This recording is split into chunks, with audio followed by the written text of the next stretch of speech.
आप सब बच्चों को एक सूचना बताया जा रहा है और आज 23 मार्च है ना। तो भारत सरकार का तुगलकी फरमान जारी हुआ है कि आप सब बच्चों का विद्यालय फिर बंद किया जा रहा है क्योंकि कोरोना बढ़ रहा है।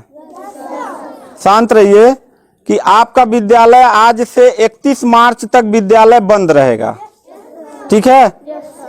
और आप सब लोगों को बताना चाहेंगे कि यही काम पिछले साल भी हुआ था कि एक हफ्ते के लिए लॉकडाउन किया जाएगा जब आपका एनुअल एग्जाम चल रहा था, और तब से लेके पूरा साल जो था वो विद्यालय बंद हो गया, जिससे आपकी पढ़ाई बहुत ज्यादा नुकसान हुआ।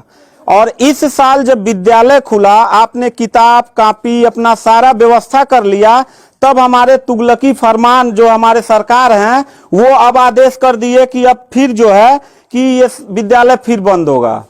माननीय योगी आदित्यनाथ महाराज जी, मैं आपसे पूछना चाहता हूं कि आप बच्चों के भविष्य के साथ और जो प्राइवेट अध्यापक विद्यालय में पढ़ा के अपनी रोजी रोटी कमा खा रहे हैं, उनके पेट पे लात क्यों मार रहे हैं? इन बच्चों के भविष्य के साथ खिलवाड़ क्यों कर रहे हैं? ठीक है, कोरोना अगर बढ़ रहा है, विद्यालय बंद था, पूरे साल में किसी एक अध्यापक ने, किसी एक प्रबंधक ने कभी भी विद्यालय खोलने के लिए कोई धरना प्रदर्शन नहीं किया और हम लोगों ने पूरा सपोर्ट किया। लेकिन बीच में अगर कोरोना फैल रहा है तो मैं आपसे पूछना चाहूंगा कि जब गोरखपुर महोत्सव आप करा रहे थे तब कोरोना फैल नहीं रहा था।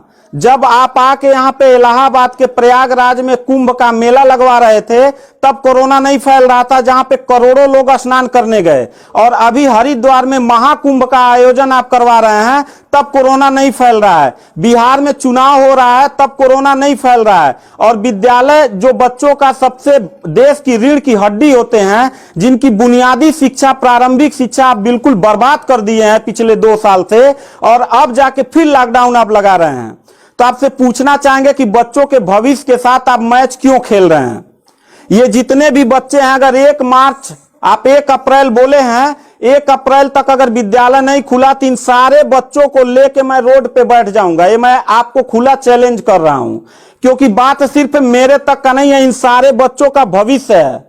और इन सारे बच्चों का भविष्य आप लोग अंधकार में डाल रहे हैं। आप लोग खुद नहीं चाहते हैं कि देश का बच्चा पढ़े, पढ़ के कुछ लायक बने। आप लोग अपना जब रैली निकालना रहेगा, चुनाव रहेगा, तो कोरोना आपके पास नहीं रहता है। और जब आपको लगेगा कि आपके विपक्ष में लोग खड़े हो रहे हैं तो आप कोरोना का ड्रामा करा के विद्यालय को सबसे पहले आप बर्बाद कर रहे हैं। आप बताइए, विद्यालय में आप गोरखपुर जिले में 193 लोगों ने अपने विद्यालय की मान्यता निरस्त करा लिया। जानते हैं क्यों? महंत योगी आदित्यनाथ जी, क्योंकि वो लीज पे चलाते थे और उनका भाड़ा हुआ करता था 40,000 45,000 रुपया मंथली हुआ करता था। वो भाड़ा न चुकाने के वजह से, चूंकि मालिक को भाड़ा चाहिए, उन लोगों ने अपनी मान्यता निरस्त करा दिया। और सरकारी जो स्कूल है उनकी हालत तो पहले से मतलब खस्ता हो चुकी है।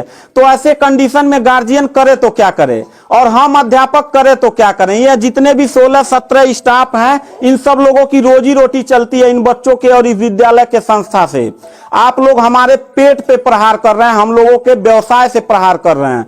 अगर आपको लग रहा है कोरोना है, ठीक है, विद्यालय बंद कर दीजिए, तो आप ये भी अपनी नियत को साफ करिए कि कुंभ का जो मेला महाकुंभ का लगवाने वाले हैं उसको भी कैंसिल कर दीजिए। और जो गोरखपुर महोत्सव और गोरखनाथ का मेला लगवा के आप ड्रामा करवा रहे हैं वो भी बंद करवाइए। यानी आप खुद नियम का पहले फॉलो करिए, हम लोग नियम को फॉलो करने के लिए तैयार हैं। अगर लास्ट में जाते जाते यही कहेंगे, इन बच्चों को, चेहरों को देखिए, इनके माता पिता ने सारे बच्चों का, किनका मोबाइल बज रहा है, साइलेंट कर लीजिएगा सर। इन सब बच्चों के माता पिता ने, बच्चों कितने लोगों ने आप किताब कॉपी अपना सारा कंप्लीट कर लिए हो? पता है, एक एक बच्चों की किताब कॉपी 2-2 हजार रुपए की आती है। आप फिर लॉकडाउन लगा दिए, इनकी पूरी पढ़ाई बर्बाद हो गई। अब यानी आपने 1 हफ्ते का लगाया है, आपकी नीयत पे तो मुझे 100% विश्वास है ही नहीं है कि आप करोगे क्या। आप पूरे साल पढ़ाई बर्बाद करोगे। हाथ नीचे करिए। अब ये बच्चे करेंगे क्या? किताब लेकिन के गार्जियन करेंगे क्या?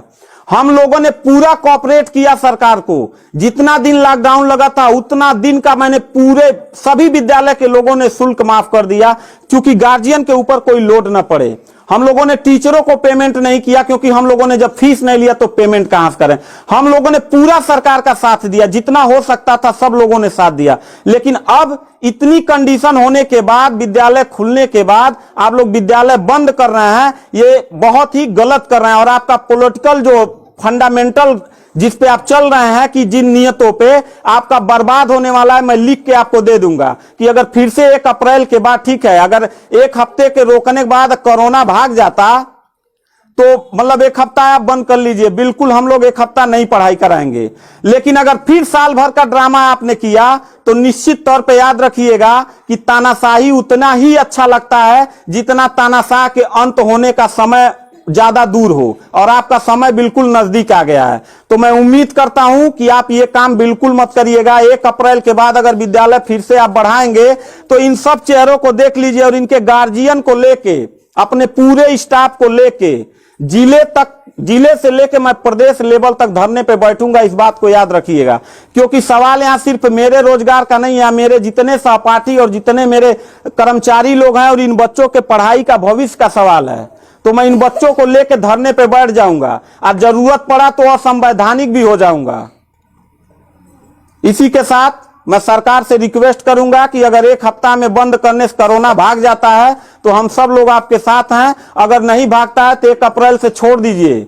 हम लोगों को कोरोना होगा, मरेंगे, क्या करेंगे वो हम लोगों की रिस्पांसिबिलिटी है। आपको इतना चिंता करने की जरूरत नहीं है, क्योंकि कोरोना में लॉकडाउन लगाने के बाद खाना हम ही लोग पहुंचाएंगे, लोगों के आने जाने की व्यवस्था हम ही लोग करेंगे, उनके दवा दारू की व्यवस्था हम ही लोग करेंगे। आप सिर्फ ड्रामा करेंगे, सिर्फ थरिया पिटवाएंगे और मोमबत्ती जलवाएंगे, इससे ज्यादा तो आपकी कुछ औकात है ही नहीं है। तो मैं उम्मीद करता हूं कि 1 अप्रैल के बाद आप विद्यालय खोल दीजिएगा। इन बच्चों के भविष्य के साथ आप लोग खिलवाड़ मत करिएगा।